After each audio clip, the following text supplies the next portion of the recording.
Opa, voltei agora para a nossa terceira parte da aula sobre arranjo produtivo local. E vamos lá compartilhar a tela, porque essa aula tem bastante coisa para a gente falar, hein? Então, vamos lá. A gente parou falando aqui sobre as empresas que participam de OPL, aí eu falei, né, expliquei um pouquinho sobre cada uma delas, e agora vamos falar um pouquinho aí sobre como se formam os APLs. Então, tem ali todos os motivos, né, que a gente já foi colocando. Então, vamos entender um pouquinho melhor aí. Opa, deixa eu tirar minha foto daqui do Silvio, do que está escrito, senão não vai dar para ver nada, né? Então, vamos entender um pouquinho mais desses elementos constitutivos do APL, né? Então, a gente já falou de parte deles, ou seja, a gente já falou de mão de obra especializada, acesso a fornecedores, disseminação de conhecimento através das universidades, processo de pesquisa. Tudo isso é o que se chama economia externa local, tá certo? Então, essas variáveis, digamos assim, né, de mão de obra, de conhecimento, de fornecedor, de insumo, de cadeia, todas elas estão relacionadas à economia externa local e são necessárias para que o APL ele consiga se constituir. Outro ponto importante aí, né, sobre a formação dos APLs, é a concentração local de empresas de um setor. Então, o que a gente vai enxergar aí? Né? Que essas empresas, elas têm portes variados, ou seja, elas podem ser de tamanho diferente. Você pode ter empresa grande, empresa média, empresa pequena, microempresa, empreendedor individual. Só que é muito importante que essas empresas, elas, para estarem no APL, elas tenham como característica não serem integradas verticalmente. O que é uma empresa integrada verticalmente? Para você que fez a disciplina de administração estratégica, vai lembrar que integração vertical é uma estratégia corporativa, tá? Que serve para você efetuar o crescimento da empresa. O que significa fazer uma integração vertical? Que a empresa, além de produzir o seu bem, o seu produto principal, ela também vai buscar produzir a sua matéria-prima e vai buscar distribuir o seu produto.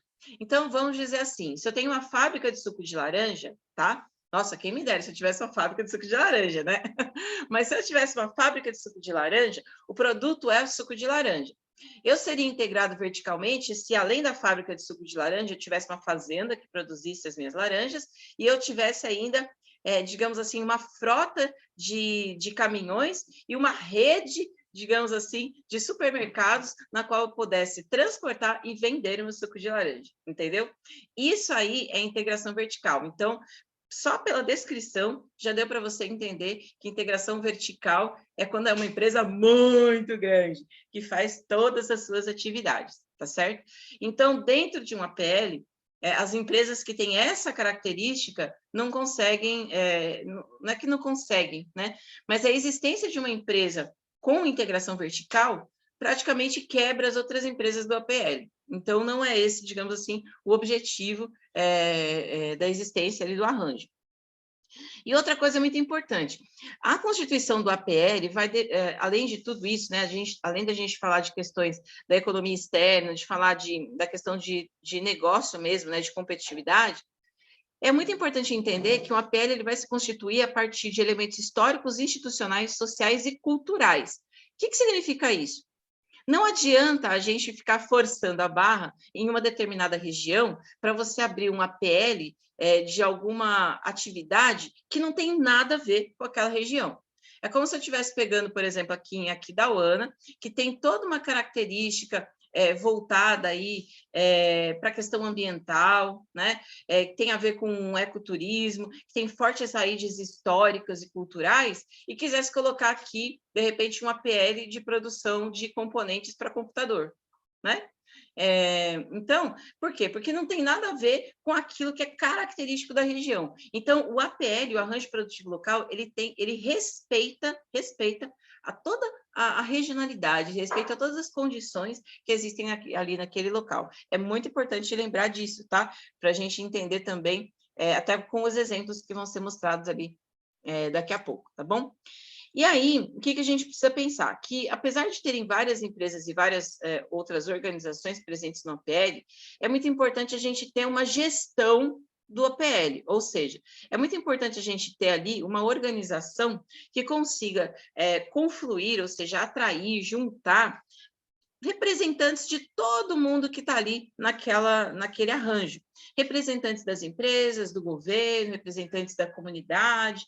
E aí, através dessa, digamos assim, associação, desse órgão aí que vai conseguir juntar todos os representantes desse pessoal, a gente consiga, de fato, entender como que você vai ter ali, nesse órgão, na verdade, um agente que vai fazer com que serviços sejam prestados para o APL de uma forma mais eficiente, ou seja, a gente vai entender que, além de todo mundo já estar ali, era importante ter alguém que pudesse, de alguma forma, apoiar este APL nas atividades que precisam ser realizadas.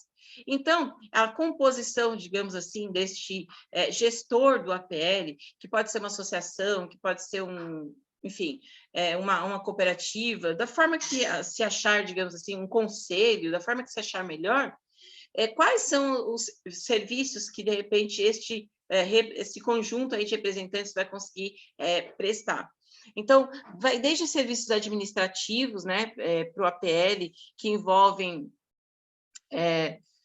contabilidade, registro de patentes, de indicação geográfica, como eu falei agora há pouco, serviços de infraestrutura, por exemplo, destinação de resíduos, né, ou de lixo do APL, financeiros, serviços de capacitação, serviços de cunho tecnológico e ainda de promoção no sentido de divulgação mesmo, né, de atuação junto, uma atividade de marketing, né, e uma atuação focada aí nos instrumentos de publicidade, de propaganda, enfim. Então, ao invés de você ter cada empresa se preocupando em fazer tudo isso que a gente tem aqui, você vai ter, digamos ali, um grande prestador de serviço, um grande órgão, uma grande associação que faça a gestão do APL e que pode cuidar de tudo isso para todas as empresas que estão ali, deixando as empresas, de fato, focadas no produto que elas estão fazendo, naquilo que elas sabem fazer de melhor. Tá bom? Então, fazer gestão da pele, eu acho que é uma grande sacada, uma grande oportunidade para você aumentar a eficiência daquilo que está sendo produzido ali no arranjo produtivo local. Bom, uma coisa interessante, né, que acho que a gente tem que pontuar também, que está presente ali no artigo, né, do Aquino e do Bresciani, é que dentro de UAPL existe muito essa coisa da relação entre as empresas, as instituições envolvidas, entendida como uma relação de cooperação. Tá? Então, mesmo que sejam empresas concorrentes, né? Por exemplo, você pega ali um APL de turismo, em que você tem vários hotéis, todos eles estão concorrendo, né?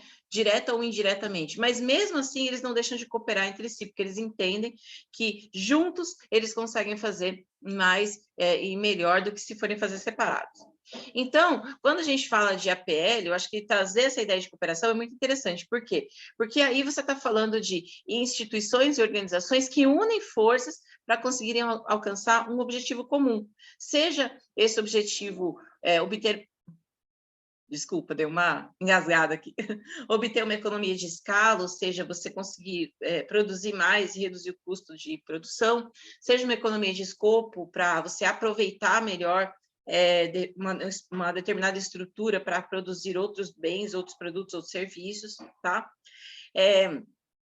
As relações de confiança que existem ali, né? A definição de objetivos e coordenação das atividades. O que significa isso? Significa que, a partir do momento que a gente tem cooperação, a gente vai ter também mais confiança naqueles parceiros, naqueles pares que estão ali. A gente pode pedir, de repente, uma ajuda, um apoio, um suporte quando for preciso, né? Só que, assim, está todo mundo imbuído do mesmo espírito, como eu falei, né? Não é um que está pensando assim, não é o outro, mas todo mundo que está ali presente. E o resultado de você ter essas relações de cooperação dentro do APL são justamente as melhorias que você obtém. Você obtém melhoria na qualidade, na produção, nos custos, no prazo, na curva de aprendizagem, aumenta a sua sinergia, ou seja, a conexão entre uma atividade e outra, não é tipo cada um no seu quadrado e que se dane todo o resto, sabe? De fato, entender que juntos dá para fazer melhor.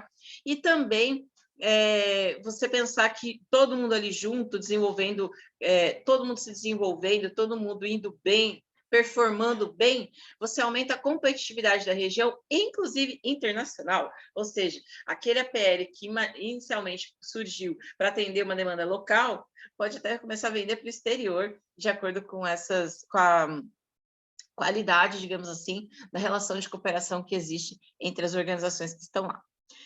Outra coisa interessante que tem aí em relação ao arranjo produtivo local é a questão da governança, ou seja, como que você coordena as relações que existem entre as empresas que estão ali no APL, né? Então, tá todo mundo ali, como eu falei, muitas vezes são concorrentes. E por mais que exista aí o clima de cooperação, né, vai também existir algum momento em que a competição vai estar ali aparecendo. Então, como que você faz para regular esse comportamento competitivo como cooperativo ali dentro do contexto do APL? Você vai fazer isso através justamente dos mecanismos de governança, ou seja, do estabelecimento de estruturas hierárquicas, o estabelecimento de lideranças, que vão conseguir regular, de alguma forma, os mecanismos de preço e de custo, as atividades relacionadas à pesquisa e desenvolvimento, principalmente aquelas que resultam em inovação, quais os canais de comunicação e distribuição que podem ser utilizados, tá? Para, digamos assim, aumentar a eficiência do APL, né? Como que você presta, ou como são, né, as estruturas de assistência técnica que existem ali, como que as associações empresariais, elas também participam deste processo, e como que as agências do governo também participam deste processo.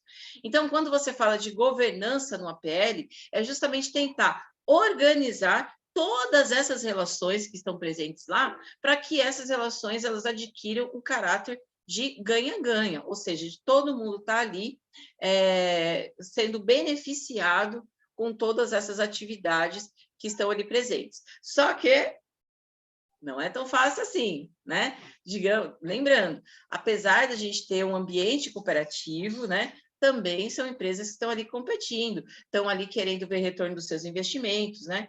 Então, às vezes, alguma coisa acontece ali, uma mudança acontece ali, e aí bye cooperação, né? E aí, se não são as estruturas de governança, ou seja, se não são as regras que estão estabelecidas para os relacionamentos, vai embora também o APL, tá bom? Mais um ponto importante aqui, né? É a questão do... Agora, vou colocar aqui em cima, depois colocar aqui, depois eu coloco lá para cima. São... né, na verdade, a participação que o APL tem em relação às indicações geográficas. Então, vamos explicar um pouquinho o que são, na verdade, essas indicações geográficas, né? E aí, esse texto, ele é bacana porque, assim, ele é um artigo do Caldas, do Cerqueira e do Perim, de 2005, que ele fala justamente sobre como que os APLs, eles proporcionam o surgimento de indicações geográficas. Então, o que é essa indicação geográfica? É quando você qualifica, né, localmente uma produção. Então, o que acontece? Em primeiro lugar, como eu falei lá no início da nossa aula, um arranjo produtivo local, ele não é só para atividade industrial, mas ele pode servir para explorar, né, as potencialidades locais, ou seja, aquilo que tem de bacana, de legal numa região. Então, se eu sei de uma região em que eu ter um grande potencial para ecoturismo, posso ter uma pele lá. Se eu sei de uma região que tem um grande potencial para a produção de produtos de couro, eu tenho uma pele lá, e assim por diante, tá? Então, o que acontece? O fluxo disso daí é assim, você estabelece uma PL, né, de acordo com a potencialidade da região, e aí o primeiro passo é você ter uma indicação de procedência. Aqui está escrito errado, proceder, tem que ter um acento aí no meio, tem que corrigir, mas é procedência, tá? Então, essa indicação de procedência significa o quê? Que aquele determinado produto, ele foi produzido naquela região. Então, eu tenho o calçado que foi produzido em Franca, né? O queijo que foi produzido na região de Canastra, a farinha de mandioca que foi produzida na região de Aquidauana, certo? E uma homenagem lá para minha cidade, o caqui que foi produzido na região de Mogi das Cruzes, tá? Então, e a indicação de procedência.